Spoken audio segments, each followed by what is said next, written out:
Bonjour chers auditeurs et chères auditrices de notre web radio R212, Adnan Benchakroun, en sa qualité de chroniqueur de l'ODJ, partage son avis et sa réflexion avec vous dans cet article intitulé Tribune, et si un certificat professionnel encadrait enfin les créateurs de contenu au Maroc? Le voici en podcast pour vous. Adnan Benchakroun ouvre son propos en lançant une réflexion audacieuse ainsi. La montée en puissance des réseaux sociaux a redéfini les règles du jeu médiatique au Maroc. Aujourd'hui, les créateurs de contenu et les community managers influencent l'opinion publique autant, sinon plus, que les médias traditionnels. Cependant, cette démocratisation de la communication s'est accompagnée d'un vide réglementaire propice aux dérives, désinformation, manipulation, discours haineux, et exploitation commerciale sans éthique. Notre ingénieur met en lumière une difficulté majeure, la régulation du secteur.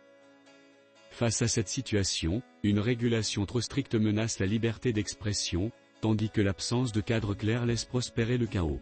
Une solution intermédiaire s'impose, la mise en place d'un certificat professionnel dédié aux acteurs du digital, délivré par des instances reconnues comme la Haute Autorité de la Communication Audiovisuelle, AK, le Conseil National de la Presse, CNP, et la récente Association marocaine des jeunes journalistes.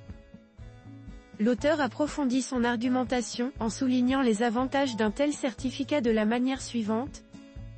Un tel certificat offrirait une double garantie. D'une part, il valoriserait et professionnaliserait ceux qui s'engagent dans une démarche responsable. D'autre part, il éviterait que la seule réponse aux excès soit une censure drastique réclamée par une partie croissante de l'opinion publique.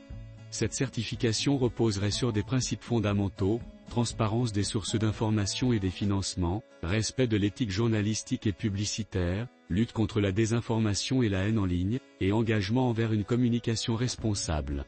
Elle ne constituerait pas une obligation légale, mais un label de qualité qui distinguerait les créateurs sérieux et crédibles des acteurs opportunistes.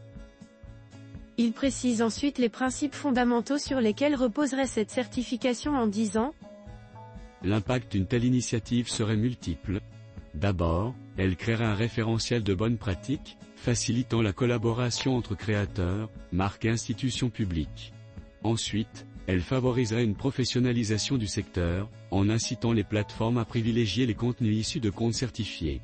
Enfin, elle réduirait la tentation d'une loi répressive, en montrant que l'autorégulation et l'incitation positive peuvent être des alternatives viables. Notre chroniqueur élargit la réflexion en expliquant les impacts positifs qu'une telle initiative pourrait avoir ainsi. Certes, un tel projet soulèverait des défis. Qui fixerait les critères? Comment éviter une instrumentalisation politique de cette certification? Comment garantir son adoption par les principaux acteurs du digital? La clé résiderait dans une démarche inclusive, associant les professionnels des médias, les créateurs de contenu et la société civile à son élaboration.